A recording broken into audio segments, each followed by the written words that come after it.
Hoje é 17 de janeiro de 2023, começo de um ano e prosseguimento até uma data em que nós havemos de vestir novamente aquelas episódicas fantasias de carnaval. Dizem que o Brasil é o país do carnaval. Não, o Brasil é o país de muitas coisas, inclusivamente de passeatas lá em Copacabana e de blocos carnavalescos, esquecendo-se o povo das agruras pelas quais nós estamos ainda passando e perpassando, porque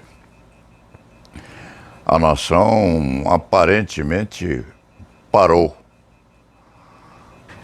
Parou de trabalhar para preparar os tacões dos tamancos e o solo das passistas, a dizerem ao mundo que nós estamos em paz. O ex-presidente da República, encafifado lá em Nova York, ladeado por Biden. Biden deve ter seus 79. Devia haver uma idade limite para o encampamento da presidência da República ou de cargo político importante, porque se o cérebro ajuda, as pernas às vezes dificultam a movimentação, obrigando inclusive o político ou o candidato a tal a usar aquelas palhetas de aço nas costas, endurecendo-lhe a espinha dorsal. Faz parte do jogo. Os antigos, como este antiquérrimo criminalista, deveriam colocar as cabeças assim numa espécie de cabo de vassoura, preservando o cérebro, que no fim das contas é aquilo que vai valer a partir de uma certa data. Isso vale para Biden, sim, vale para aqueles outros septuagenários, quem sabe, e outros muitos que pretendem a locomoção rápida para satisfazerem as necessidades da vilegiatura pela área política das instituições e das nações. E por que é que o Leite Fernandes persiste nessa teimosa apreciação dos resultados laterais daquilo que se passa na nossa nação? Porque nós temos, segundo eu venho estudando e pesquisando, cerca de 85 a 100 bilhões de neurônios no cérebro, aquilo correndo por sendas eletrificadas. Um bailado monstruosamente sinuoso, em que as ideias passam de um lado para o outro, hoje principalmente, e quase sempre nesta velha senda de compostura ajuizadora de raciocínios razoavelmente perfeitos, esta cabeça que de um tempo a esta data, e de um tempo a esta data remonta aí a 2003, 2004, preocupadíssimo Leite Fernandes com a história da nossa velha dama, da nossa velha senhora, a visita da velha senhora. A Ordem dos Advogados perpassa quase toda a madrugada os sonhos deste antigo advogado criminal. E ela tem vindo personificada como esta pintura que eu fiz. Faz tempo eu pintei a Ordem dos Advogados do Brasil como a estou vendo hoje. E penso um dia desses em doá-la a uma das autoridades ou a uma autoridade responsável pela remasterização da dignidade que esta senhora precisa ter, que está sendo aviltada, ferida, marcada, mordida, desvalida por todos aqueles que vêm passando pelo Ministério da Educação, que está apodrecendo nas mãos dessa gente toda. E apesar da assunção ao poder de vários presidentes da República e de muitos ministros da Educação e Cultura, aquilo se transformou numa senda morfética em que interesses multiplamente escusos passam ou repassam pelas galerias da instituição que já foi de uma nobreza ímpar. Agora o presidente Lula, que de advocacia conhece muito pouco, mas que foi muito bem protegido, inclusive por um colega nosso chamado Zanin, Cristiano Zanin, se a memória deste antigo criminalista ainda o socorre, que foi objeto de agressões num banheiro público lá em Brasília e resistiu com extrema dignidade. Se isso acontecesse com este velho marinheiro da advocacia criminal, agressor e agredido iam rolar no chão, não se sabendo o que ia acontecer. Mas o advogado Cristiano Zanin se comportou magnificamente, numa impassibilidade a dignificá-lo, tanto assim que há de ser desagravado pelo Conselho Federal da Ordem no dia 6, se este escriba não está enganado, no dia 6 do mês que vem, quem sabe, numa cerimônia muito rápida e necessária, há de ser desagravado pela demonstração de equilíbrio com que se conduziu quando agredido perfidamente por uma criatura que já foi identificada, inclusive. Isso chamou a atenção da Ordem dos Advogados do Brasil, lá em Brasília, e a convocação dos conselheiros foi, espero, atendida imediatamente pela classe toda. Então, porque eu desenhei ou pintei esta velha senhora como a vejo hoje? Porque a ordem, nós, não se diga que eu sou culpado disso aí não, porque humildemente devo dizer que desde mocinho luto contra o aviltamento da nossa beca.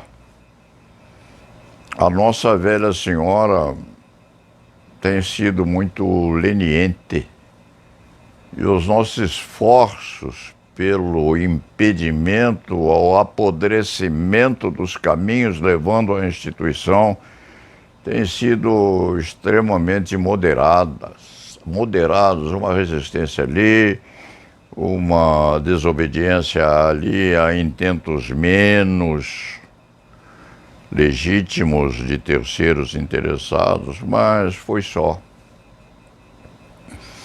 E nós somos hoje 800 mil advogados inscritos e outro 1 milhão de rábulas que não conseguem passar no exame de ordem.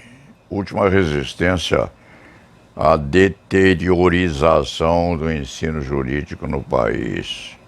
Agora o presidente Lula, que sabe a importância que há no exercício correto, destemido e valente da advocacia, porque se o advogado o protegeu com extrema eficiência, o presidente Lula vai cuidar dos múltiplos ministérios existentes.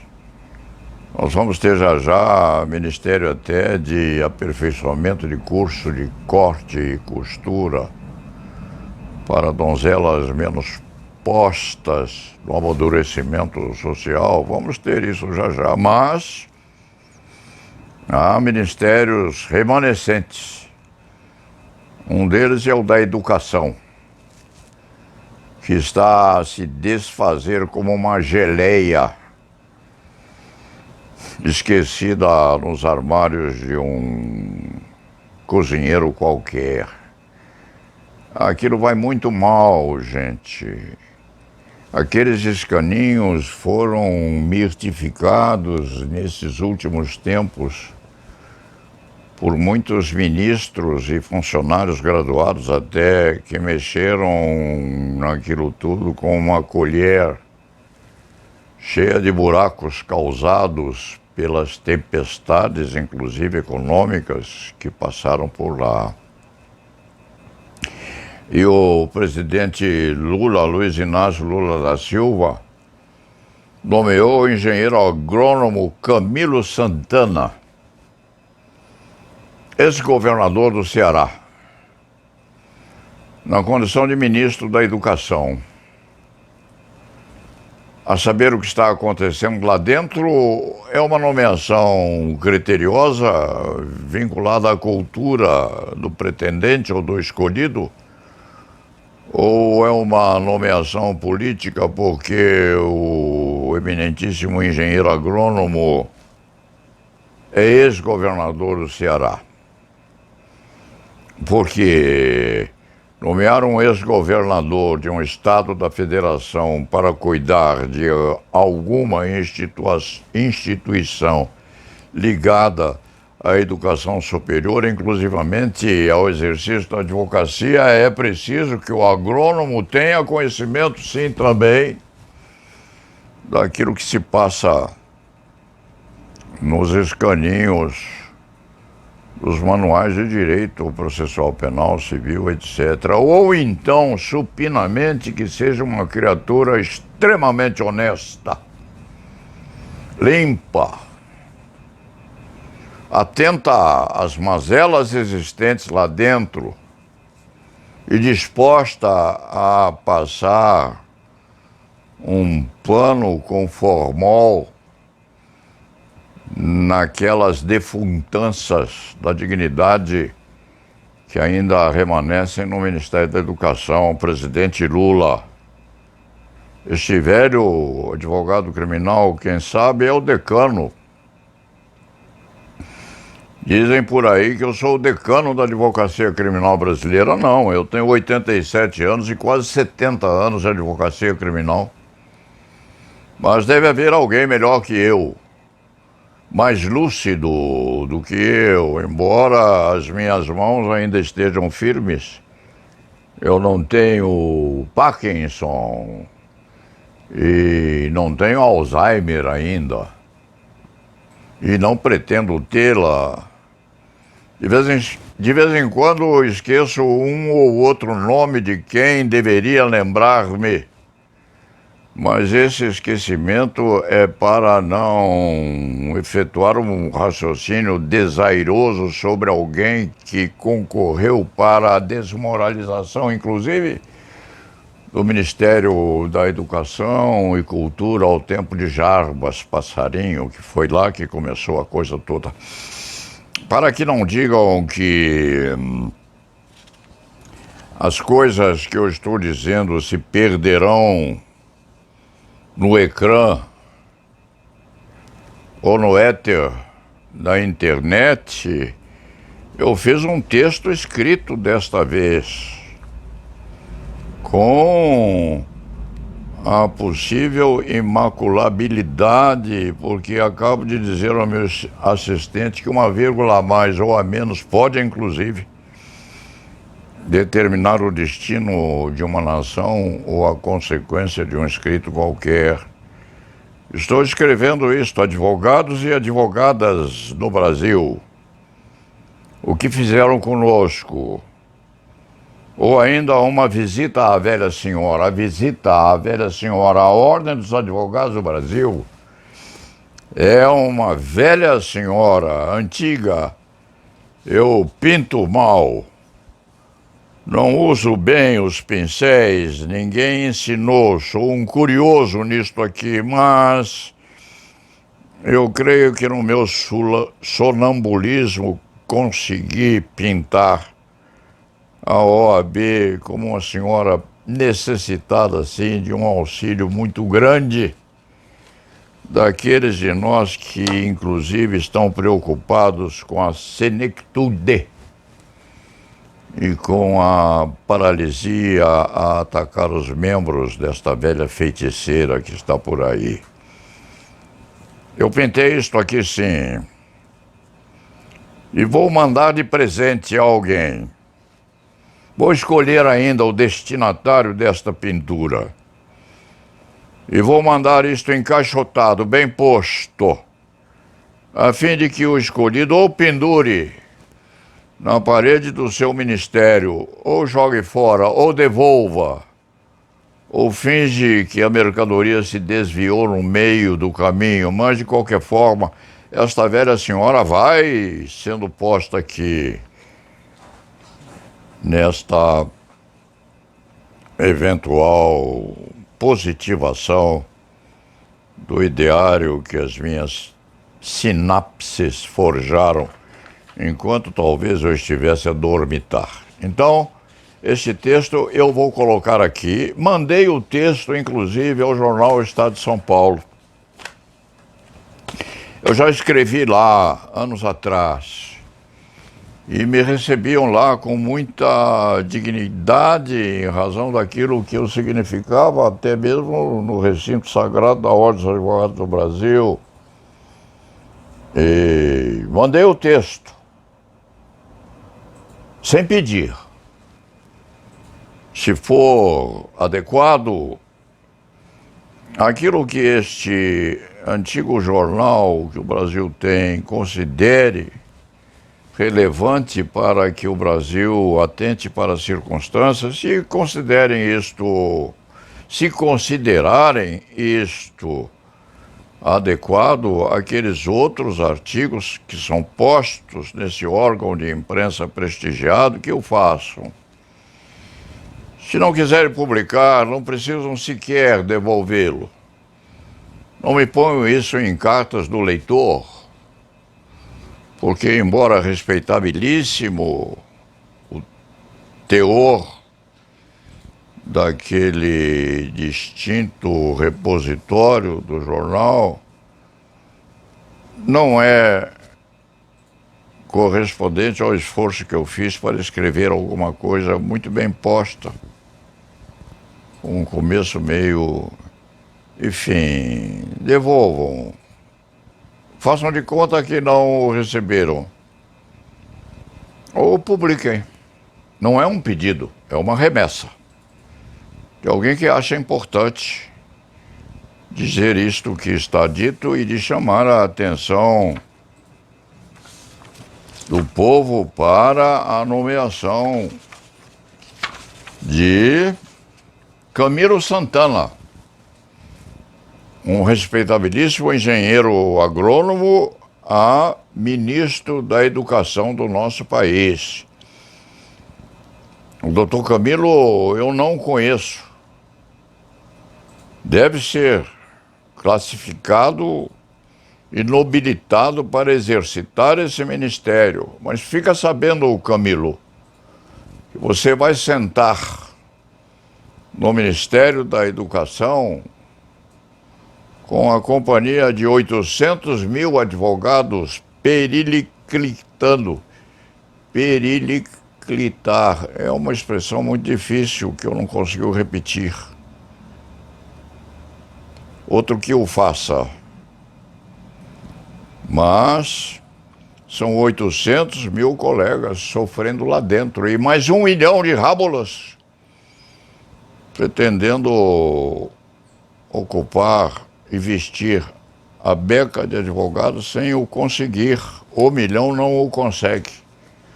800 mil já estão lá, pensando, e agora o que vamos fazer com isto? O agora não é a preocupação do ministro, não. O agora é a preocupação dos 800 mil. E também a preocupação dos sobreviventes daquele tempo. Aos 87 anos de idade, este velho escriba, porque eu sou um escriba, não tenho habilidade com espada, tenho alguma com a caneta. Antes com a caneta e hoje muito pouco com o computador.